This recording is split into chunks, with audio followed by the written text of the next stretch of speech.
see if it goes. Okay, our next presentation is Dr. Kate Matthay. She is the Mildred V. Strauss Professor of Translational Oncology at the University of California, San Francisco, and is internationally known for her work in advancing therapy of neuroblastoma. She is the leader of the Pediatric Malignancies Program in the Helen Diller Family Comprehensive Cancer Center at UCSF. She served as North American Continental President for the International Society of Pediatric Oncology and is currently the President of the Advances in Neuroblastoma Research Association. She initiated several landmark randomized trials in neuroblastoma in the COG, improving outcome with high-dose therapy and bone marrow transplant and cisretinoic acid, and then with antibody therapies. She established the NCI-funded NANT Clinical Trials Consortium for targeted therapy of neuroblastoma, now in its third five-year cycle. She has been a leader in the development of targeted radiotherapy for neuroblastoma with MIBG, which she initiated at UCSF in 1987. Dr. Kate Matthay.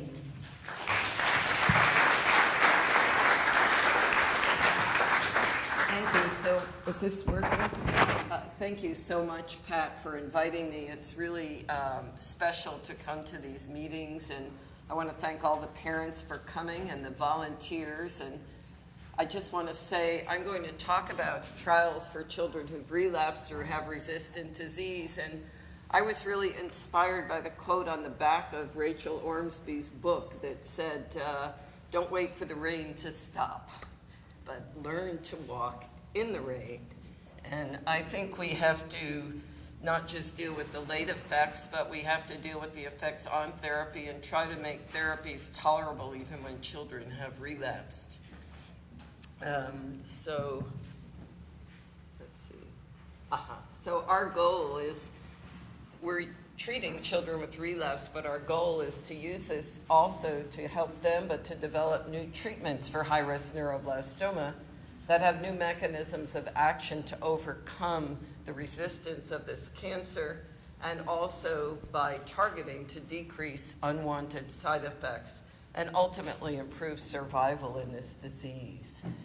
So the New Approaches to Neuroblastoma Therapy Consortium started as a project and part of a program project grant, which is a collaborative type of grant that the National Cancer Institute funds to encourage collaboration and translation from the bench to the bedside of new discoveries to help patients. So the NANT is one of 4 projects in a grant led by Bob Seeger in Los Angeles. And I lead this group, which has been going for the last 15 years. And Araz Marashelian is now the medical director of the operations center. We started with 8 institutions and have who were originally already loosely collaborating on some of the early transplant trials, and now have expanded to include 14 different sites. And those are shown here, concentrated, of course, as usual in the Northeast in the areas of highest population, but with several West Coast centers and a center in Texas and in Colorado now. We also encourage collaboration of anybody who has a great idea they want to translate into patients. And right now we have 3 special members. Texas with Pat Reynolds, we've been collaborating on several fenretinide trials, and we are collaborating with MD Anderson in Texas on a new NK cell trial I'll tell you about. And we're collaborating with Sydney Children's in Australia, so we have now international connections for our trials. So anyone who has some new science or something of benefit can come to us with a letter of intent, and we help them to develop a protocol. So we'll talk today first about who should be on a NANT trial and why and when, how to select the best trial, and then I will give you an overview of our open and future trials. The options, if your child does have a relapse or is just resistant to induction, as can happen in about 15% of children with metastatic neuroblastoma, is to continue active chemotherapy or chemotherapy that's available, which unfortunately often won't work because they've mostly had this. We have a number of phase 2 trials that are open either at different institutions or in the Children's Oncology Group. And then those are trials in which we already know the safe dose, the highest dose that can be given in the schedule, but don't yet know how effective the agent is. Or you can participate in a phase 1 trial, which is usually the first trial in children to find the maximum safe dose you can give of a new drug or a new combination, and to learn more about the side effects and action. Or if your child has relapsed, another choice, if the disease seems very advanced or resistant, is to say, I want to make the most of time and treat for comfort, either with low-dose oral chemotherapy or with medicines to alleviate symptoms. So it's very important at if this should happen, that you sit down and talk with your team about what the best approach for you, your child, and your family is. So you would consider a NANT trial.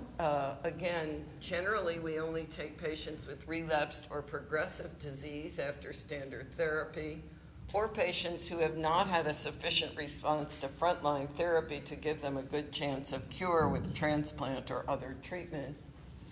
Or patients, we now have new tests, I'll talk about some for minimal residual disease, microscopic amounts of disease, and in the future I think we will be detecting that more and treating children very early when we know they still have a little bit of tumor left. We are also will be considering, we have some trials that are open or periodically that open for children who have relapsed but gone back into remission, similar to one of the trials Dr. Scholler will be telling you about after I speak. So there's usually no limit on the prior number of therapies, but sometimes certain prior treatments are excluded because they would make the new treatment unsafe. We also consider, depending on how strong the treatment is and how much it lowers the blood count, whether there are stored frozen peripheral blood stem cells available. And we use these in many of our MIBG trials just so that the period of low blood counts is much shorter and the child doesn't have to be off treatment. We also, for MIBG trials, like the tumor to take up MIBG, otherwise it won't be very effective. Some trials are better for children with very bulky tumors. Some are better for children with very small amounts of disease or just bone marrow disease. It's always important when you're testing a new treatment to make sure that the baseline organ function, that the kidneys are working well, the heart is healthy, the lungs are healthy. And then individually, you as a family need to decide, is it feasible to travel somewhere else for the treatment? Is it a treatment you can go once every 3 or 4 weeks for 1 or 2 days, or are you going to have to stay for 5 or 10 days or even a whole month at the treating facility? Is it something that's taken orally or is it intravenous? Can your child swallow capsules? Some of the new drugs, when they're first developed, are only in capsule form because they're first tested in adults. And then, of course, the final thing is, if it's a phase 1 trial, we usually treat between 3 and 6 patients at a given level, and then we stop taking new patients until we know that level is safe before we would move up a dose or take more patients. So you have to make sure there are openings on the study, and that can also be affected, as you heard from Dr. Furman, and we'll hear from others, I'm sure, as to whether any drug is available at that time, because with these new drugs, sometimes there are interruptions in supply. And then finally, nowadays, we're very excited when we find a specific molecular target. Does your neuroblastoma have an ALK mutation that would be sensitive to an ALK inhibitor, would be the most common example. And we're now looking for drugs that will inhibit MYC-N pathways for children with MYC-N amplified tumors. And there are some tumors that have aberrations in other pathways, and we're starting to look for new specific inhibitors in neuroblastoma. So our first aim in the NANT, we have 2 basic aims, and the first one is the treatment aim, which we are testing the rational use of targeted agents to affect either the tumor cells themselves or as an immunotherapy, the tumor microenvironment. And we have concentrated on combining new targeted drugs with standard chemotherapy or with MIBG therapy, and then other types of combinations that are less toxic for maintenance therapy in children with minimal residual disease and immunotherapy. I just was going to give you a very brief overview of some of our very recently completed trials, but not spend any time on these, as many of these have been published or at least are in abstract form, which you can find on the internet from meetings. But we completed last year our trial of myeloablative therapy with stem cell support of a drug called BSO combined with melphalan. We completed our phase 2 study that Brian Weiss alluded to, combining MIBG with high-dose chemotherapy, carboplatin, etoposide, melphalan, and transplant. And that should be published soon. We completed 2 fenretinide studies, and the oral fenretinide study combined now with ketoconazole, we showed we could get much higher levels, and we had some exciting responses. And Dr. Reynolds will tell you much more about those studies tomorrow. We have completed 2 other combination studies of MIBG, one combining it with irinotecan and one combining it with perinostat, and I'll tell you a little bit about these studies. And we did a study targeting the microenvironment around the tumor and the IL-6, which is a growth factor that makes the cancer grow, using a combination of zoledronic acid, Cytoxan orally, and Avastin, which inhibits blood vessel formation. And we also tested and we have a study of a new randomized trial of MIBG comparing 3 different ways of giving it. And then we have a trial for children in relapse of DFMO in high doses combined with topotecan, Cytoxan, and Celebrex. So the first study I'm going to talk about is the NANT 0903, which is moving along quite well. This is based on some preclinical data which showed that aurora kinase A is highly expressed in high-risk neuroblastomas, and they have a worse prognosis, and that this inhibitor just alone was very active in neuroblastoma cell lines. And then you can see in this series of graphs from Yael Mossei's lab that when you test irinotecan and temodar, this is against each line is a mouse with neuroblastoma tumors. So this represents about 10 mice here. And you can see the tumor growth on the chemotherapy continues to grow pretty steadily. This is a log scale over a 4-week period. When you use the aurora kinase A inhibitor, MLN8237, alone, they don't grow quite as fast, but they still grow. And these are the control mice where the tumor grows very, very fast compared to the slowdown with these 2. When you combine the MLN8237, the tumors don't grow at all, really. Very few tumors grow until a little bit at 5 weeks. So this was some of the promising preclinical data. And we also have learned that the aurora kinase A also helps regulate proliferation in MICN amplified tumors with neuroblastoma. So we went ahead and did a phase 1 dose escalation study. And the first part of this study, the children had to take capsules. That was the only form of the drug. They got the usual 5-day course of temozolomide, which is oral, and IV irinotecan, and then oral Millennium 8237 for a total of 7 days. And we did a dose escalation, and we showed that this was tolerable. What happened?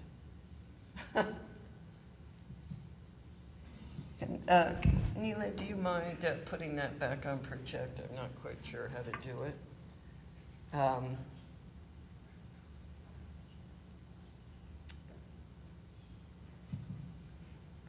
Do you know how to do it? Anyway, we found the maximum tolerated dose, though we did have to add cefixime as a prophylactic against the diarrhea you could see with the irinotecan. And because this inhibitor, even though it's molecularly directed, it inhibits mitosis, which refers to the cell division. So it actually does affect the blood counts as well, similar to chemotherapy. And we did have to add GCSF in as supportive care to these children. Thank you. I'm going to just, so this is the level that was recommended, which, full dose of irinotecan and Temodar, and then 60 milligram per meter squared of the medicine, which is one step below level 3B, which is the dose when you give it alone in a prior phase 1 study in children of that drug alone. So the common significant side effects that are seen in 20 to 30% of patients, again, are low blood counts from the combination of the chemotherapy and the MLN8237. A smaller proportion of patients have diarrhea, presumably from the irinotecan, and sometimes associated dehydration. Fever and neutropenia is seen less than in some of our other chemotherapy regimens. Loss of appetite, and occasionally some mouth sores. But in general, this was quite well tolerated. And we were very excited. I cannot give you the final response rate. This has not yet been published, and we are centrally reviewing all the responses. But you can see that the median number of cycles, this was given every 3 weeks, was 7, and we have children on this drug for as long as 23 cycles. So it certainly is giving us prolonged stable disease, and we have seen a number of responses. So we're excited, and the study has now moved into a phase 2 portion where we'll treat a larger number of patients because we've seen enough responses to move forward, and at the highest dose achieved. And then in addition, we're very pleased because, as you know, at diagnosis, the median age for high-risk neuroblastoma is somewhere around 2 years, and these children do not swallow capsules. So we now have an oral solution that we're testing, and for the oral solution cohort, which is for any child too young to swallow capsules, we are doing a dose escalation because it appears to be absorbed at a higher level, so we would use a slightly lower dose. And that, we've already filled out our first dose level of that. And along with this study, we're testing pharmacogenomics, which means testing the patient genes, not the tumor, but the patient, to see if we can predict the side effects. There's one genetic variation that is known to predispose to low blood counts and diarrhea with irinotecan. And so there is a wide variation in the safe dose in these patients, and we are going to see if we can validate this in children. And then we are looking to see that we're inhibiting expression of the gene, the aurora kinase, that we are targeting. So the next study I'll talk about is our study of DFMO, alpha difluoromethyl-ornithine. And this is a drug that inhibits ornithine decarboxylase, which is the rate-limiting enzyme in polyamine synthesis. And polyamines are very important for cell growth and are produced in large amounts in proliferating cells, and very closely integrated with MICN. So the MICN amplified cells are very dependent on polyamines.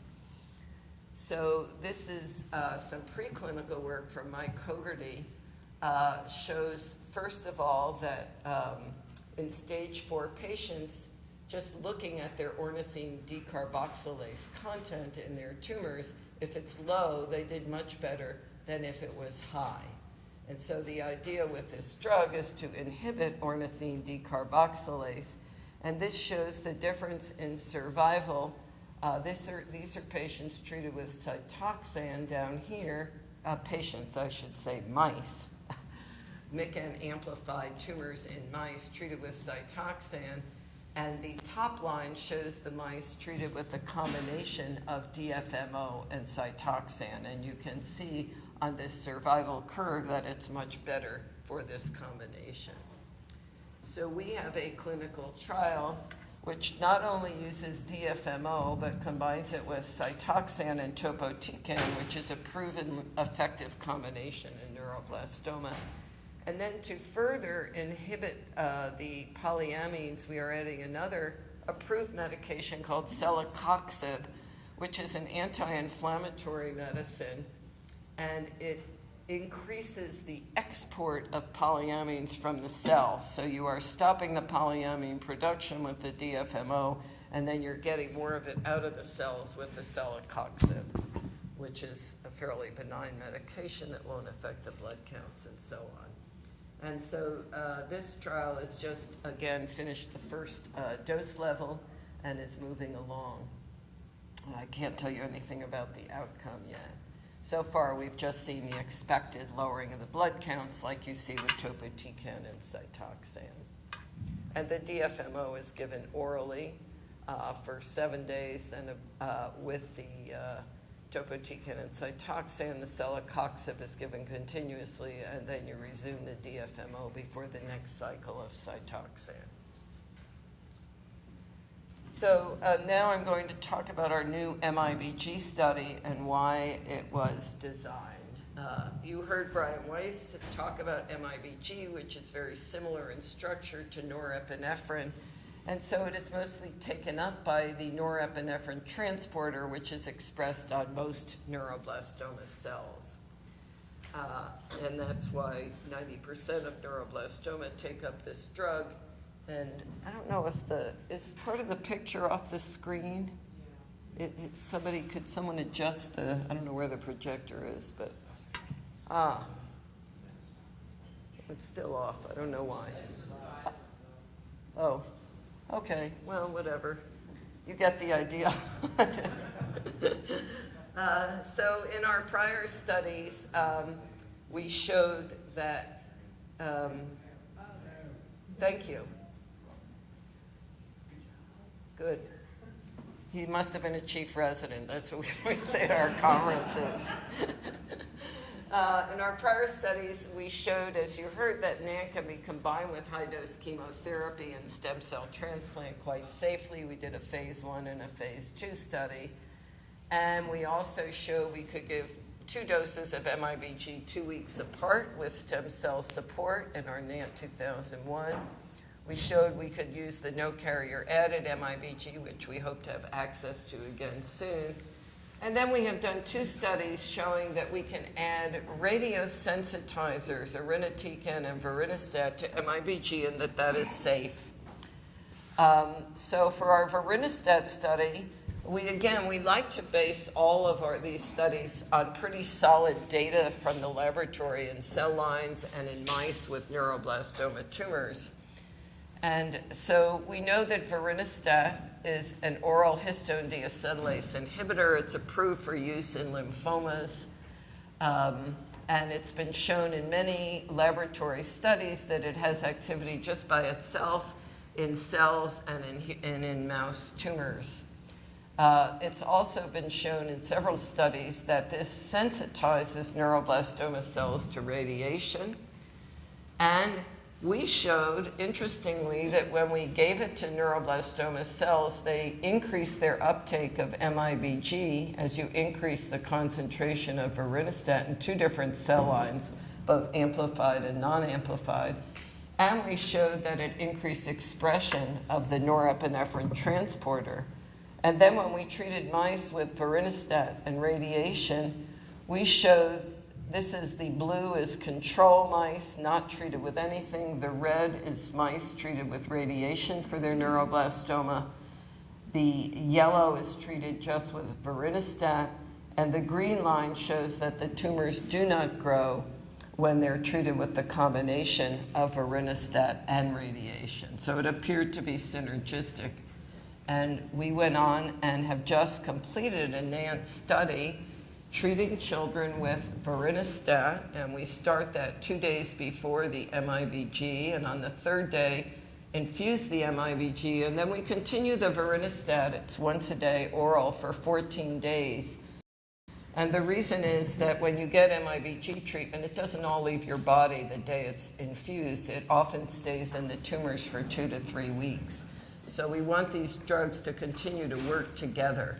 We did give these patients a boost of their own stem cells 3 days after finishing the vorinostat, and that's because vorinostat by itself can cause low platelets, and MIBG can cause low platelets, and we didn't want these patients to have a long time with low blood counts. And then they were evaluated after 6 to 8 weeks.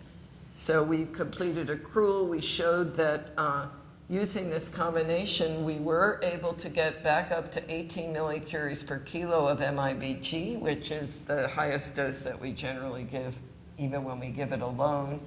And with the vorinostat, we couldn't get to the highest dose of vorinostat alone, which is 230 milligram per meter squared, but we could get up to 180. And we have shown, we tested the cells of the patients after the treatment that we do inhibit their histone deacetylase. And again, we've had some nice responses. This study was using another radiosensitizer. It was actually done before the other study with irinotecan, which is known to be a radiosensitizer in rhabdomyosarcoma and other childhood tumors. And so for this one, we combined vincristine, which increases the uptake of the irinotecan into the cells, and gave that, and on the second day gave the MIBG therapy, and we gave a second dose of the irinotecan for 5 days the second week. And this study, which has already been published, we treated 18 in the dose escalation cohort and 6 more patients at the highest dose, and we saw a nice response rate, 28%, which is great, but in this small cohort, it seems to be about the same as MIBG alone, which in a very large cohort had about a 35% response rate. These side effects, the only significant side effect that was different than MIBG alone was diarrhea, which is a known side effect of irinotecan. One patient had low sodium and some hallucinations, which were probably due to their Ativan. All the patients engrafted, so giving the radiosensitizer with the MIBG did not impair their cell count recovery. So we've got 3 ways of giving MIBG so far that have been done. We have it alone, we have it with irinotecan, and we have it with vorinostat. And we have other ideas of new targeted therapies that we're testing in the laboratory with MIBG, which may be promising, but at some point we have to say, what are we going to use going forward? We now have this national pilot study that Brian told you about, which is currently just using MIBG alone. But maybe we could get more bang for the buck by adding a radiosensitizer. So we have just opened a trial. It just opened last week in the New Approaches to Neuroblastoma Therapy Consortium. And it is a randomized trial. It's our first randomized trial, as you don't usually hear about randomized trial in relapsed patients. But it is going to compare MIBG as a single agent, MIBG with vincristine or irinotecan, and MIBG with vorinostat. And we will judge the outcome not by long-term survival, because that would take a long time, and many of these patients go on to other therapy, but we will judge by their response to this treatment. And patients will be allowed to get a second treatment if they improve or at least stable. And then they will go on to whatever they go on after that. And so this has just opened, and we have our first patient hopefully slated to start next week. But I hope this will answer some questions for the future for our national upfront studies. So now I'm going to talk a little bit about our immunotherapy studies, and I was really pleased to hear about some of the immunotherapy studies at St. Jude, and tomorrow you'll hear about some of the ones at Sloan Kettering, and you've heard about our COG study with the CH1418 antibody. But again, I think we need to keep moving forward because we haven't cured all the patients yet. So one of the things we are doing is trying to find a more effective way to stimulate the child's immune system to work with the anti-GD2 antibody and have less toxicity. So this is some laboratory study from Dr. Seeger's lab in Los Angeles, where he gave a medicine called lenalidomide, which is known to stimulate natural killer cells. And he did this in a mouse model, and the mice are in the top row were injected with a neuroblastoma tumor cell line, a human cell line, and they were fluorescent, so the tumors that grow make these big bright fluorescent spots that you can see in the mice.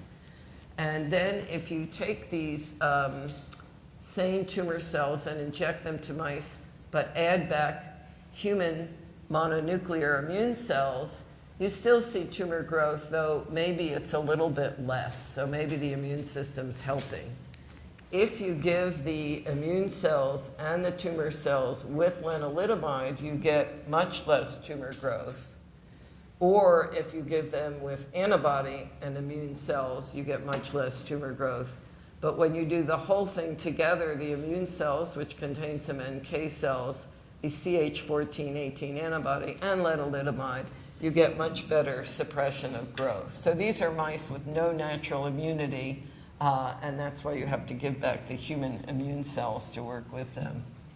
So based on this, and also some work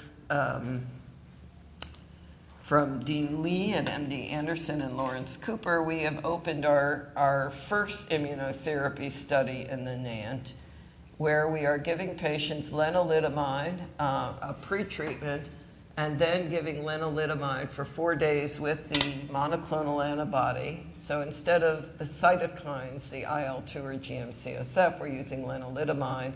And then they continue on the lenalidomide, and then they are getting Accutane or Cis-RA, just because we're trying to model what we would do in upfront patients for minimal residual disease.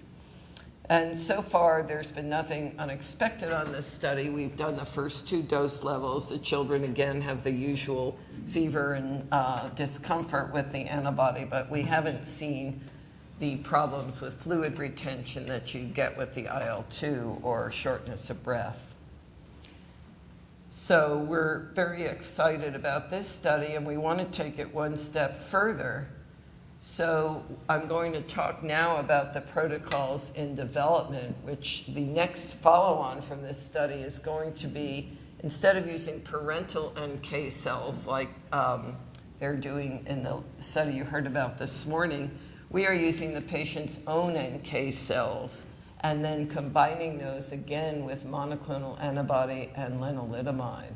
I'll also go over our study of sorafenib combined with chemotherapy, which is about to open. And we have another protocol we're trying to do in collaboration with a company and with Sloan Kettering on a GD2, GD3 vaccine, and I'm sure you'll hear some of the preliminary work tomorrow. And we have a new study I'm very excited about because it's really targeting MYC pathways, which is one of my areas of research, with a PI3 kinase inhibitor, a new inhibitor that we are going to get, and we're just waiting for the drug to be purified. So here's the design of our NK cell study. And this is the patients, any patient can go on and send blood, and that's all they have to do initially, and that's entry point 1. And they don't have to have apheresis, they just have peripheral blood drawn, and it's sent to Dean Lee and Lawrence Cooper at MD Anderson, and they are growing these cells in vitro with some stimulants that make the NK cells, the natural killer immune cells, get expanded. Those cells are then frozen, and then when the patient is ready for treatment, these cells are shipped frozen, just the way we have shipped stem cells for transplant, and the patient gets an NK cell infusion and their lenalidomide. And then for their second course, as soon as that is tolerated, they will get their NK cells, their lenalidomide, and their monoclonal CH14-18 antibody. And that course, too, can be repeated one more time as long as enough NK cells have been grown. So we're hoping that by stimulating the patient's own cells, they'll survive longer and work better. The other immunotherapy trial, which is in development, but we're awaiting, there is a company that is going to produce this vaccine. It's a trivalent vaccine, so it includes GD2, GD3, and polysialic acid, which is a less specific immunostimulant. And then they are also getting an adjuvant, which makes the immune system react better, and possibly the beta-glucan, which Nikon Chung has piloted at Sloan Kettering. And I just show here a figure from Brian Kushner from Sloan Kettering's recent pilot study, where they just had a GD2, GD3 vaccine and for patients in second remission, and they had some prolonged survivals and showed this was tolerable in a very small group of patients. So this provided, along with some of their laboratory work, the rationale for this study. And this study is, I hope, will open early in 2015. But it will be nice. We are all now, I think, looking for more studies for patients in second remission, and we are actually have amended our 1104 study with the antibody and lenalidomide. Now will accept patients in second remission, because the main goal of that toxicity of that study right now is to assess the toxicity of the therapy. So we will have some, but I think it's very important, as we have patients surviving longer and going back in remission with all these new agents, to have some trials that they are eligible for, but we want to make sure that they're safe. We don't want to take patients in second remission and give them a very high-risk treatment that could damage their quality of life. So the next study, which should be opening in August, uses sorafenib combined with chemotherapy. And sorafenib is another tyrosine kinase inhibitor which has multiple effects. It inhibits cell surface tyrosine kinases and intracellular kinases and the RAS-MAP kinase cascade. And this is actually, we now know that many neuroblastomas will have activation of the RAS pathway. And it targets numerous pathways important in cancer, and it also affects inflammatory cells, which have now been shown to be important in proliferation of neuroblastoma in the microenvironment. It inhibits STAT3, mTOR, and AKT phosphorylation, all of which are key pathways in neuroblastoma. So again, preclinical work from Hung Tran in Los Angeles is shown here. I'm sorry to show you so many mice instead of children, but these are mice, again, with tumors injected subcutaneously, and you can see their growth when they're treated with Cytoxan and topotecan. Not all the mice have their tumors grow, but most of them. And you can see the growth here. The red curve is with Cytoxan and topotecan. The blue is with sorafenib added. So this is, again, a log curve, so there is some decrease in growth that reaches significance here with the addition of the sorafenib. And you can see the mice with the sorafenib down here. Many of them do not get the tumors. And this is the survival curve with the same mice. Again, with the combination with sorafenib, the mice are surviving much longer. With the Cytoxan and topotecan, they're all dead by 60 days.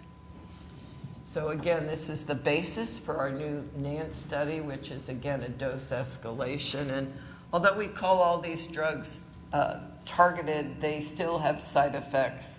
We still have to do dose escalation, and they can still be unpleasant with mouth sores, fatigue, diarrhea, whatever. So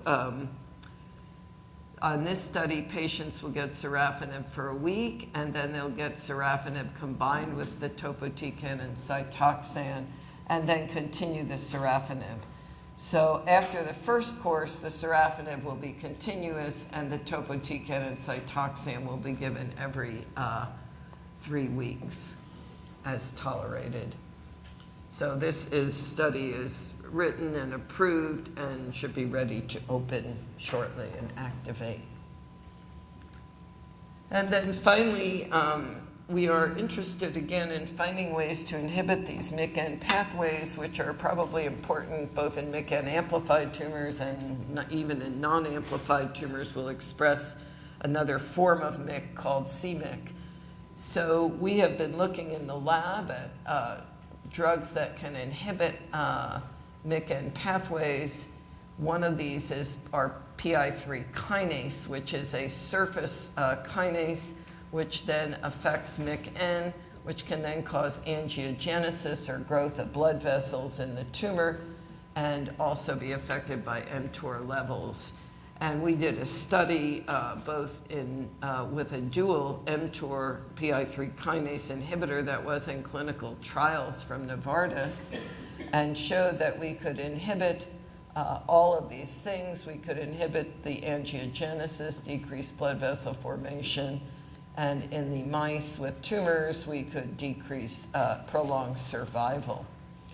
Unfortunately, after many promises from Novartis, this drug became unavailable. They decided not to take it forward because of various side effects in the adults, and they're looking at other PI3 kinase inhibitors.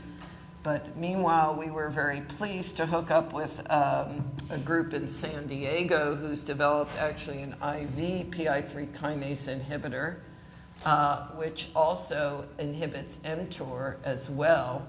And furthermore, they've linked this drug to what's called an RGDS tetrapeptide, and this targets integrins.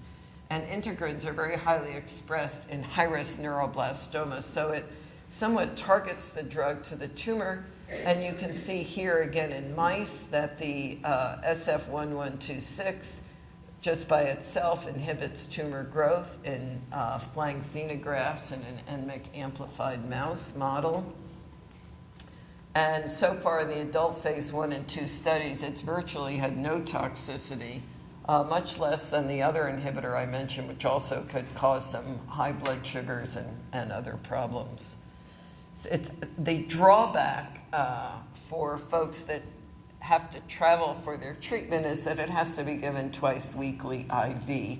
So this study will be a little bit harder to run because of the stability and the providing the drug. It will have to be given only at NANT sites. It can't be taken home and given elsewhere. But again, I think it would be a very important, at least proof of principle, that this class of agents can work in neuroblastoma.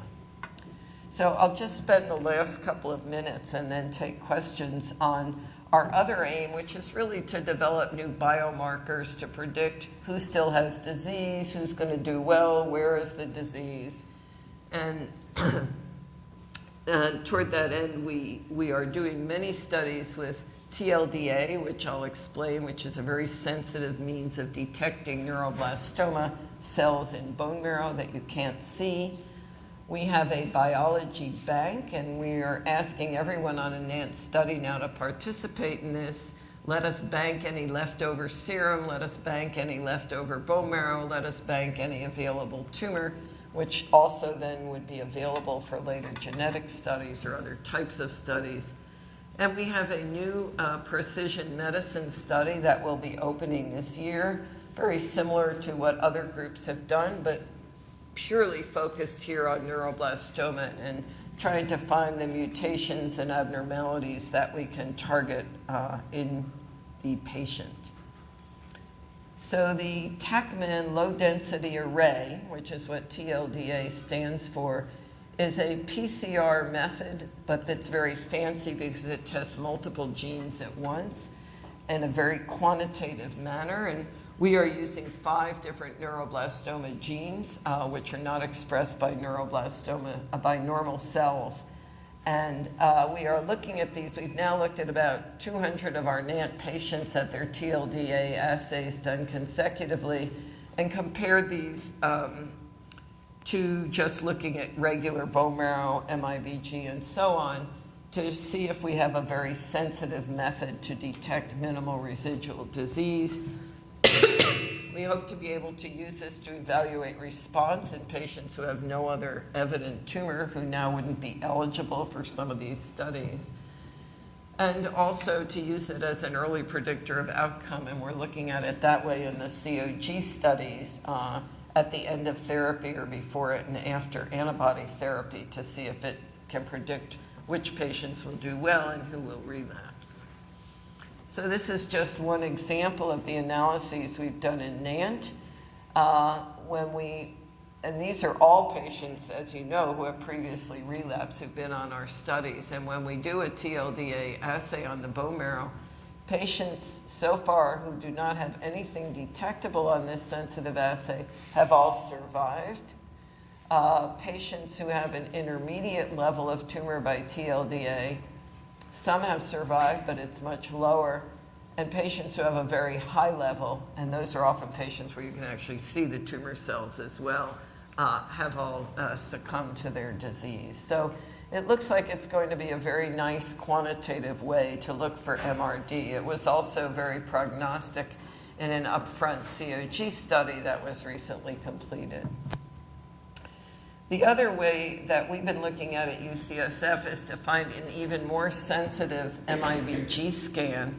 And we have been using a different isotope of iodine called I-124, which you can detect on a PET scan, which gives you that nice three-dimensional CT image combined with the nuclear medicine.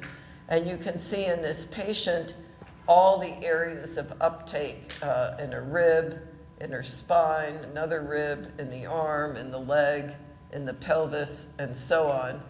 And these are the CT images, which are different slices through the body, showing even a very tiny lesion in the leg that you can't even see here, but on the slices you can see. And on this patient's standard I-123 MIBG scan, we only saw 2 spots. So it makes a big difference.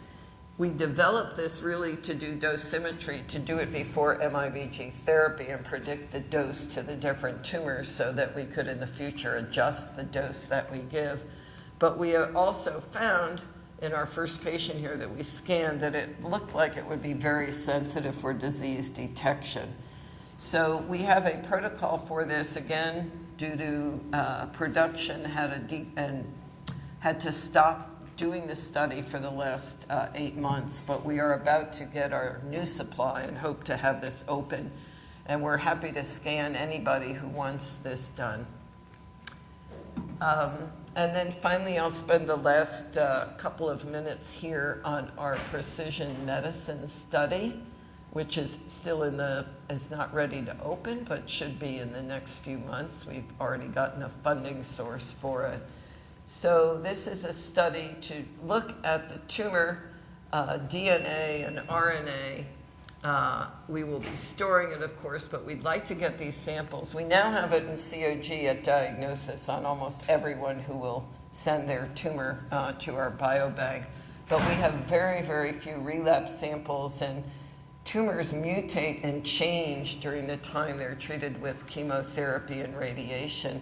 And that's one of the reasons they become resistant to therapy. So we would like to test these tumors at the time of relapse. So we would like to get samples, and if the patient only has tumor in their bone marrow and bone, which is often the case, Dr. Azargadeh is developing a new way to enrich even a few tumor cells from bone marrow so that we can analyze their DNA.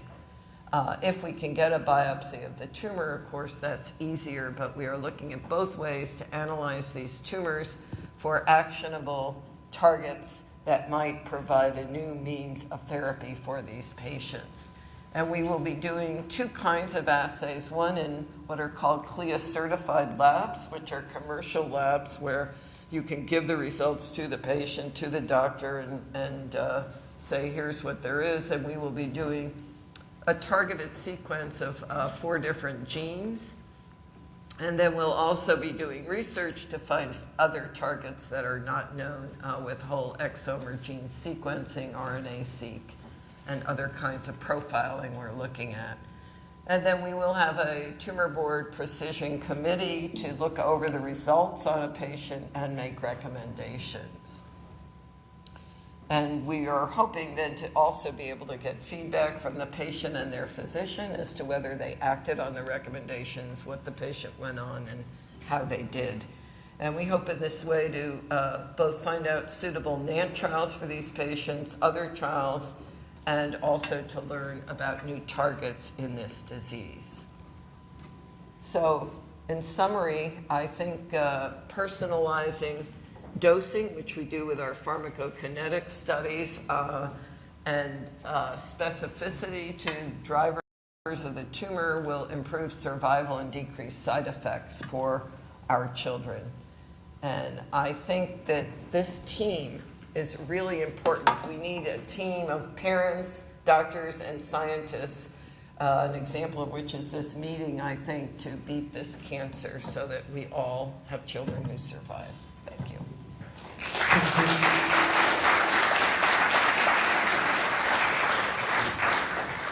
Does anyone have any questions for Dr. Matthay? Oh, questions this time. Nothing? Okay. Everybody's cured. Yeah. All right. Thank you very much, Dr. Matthay.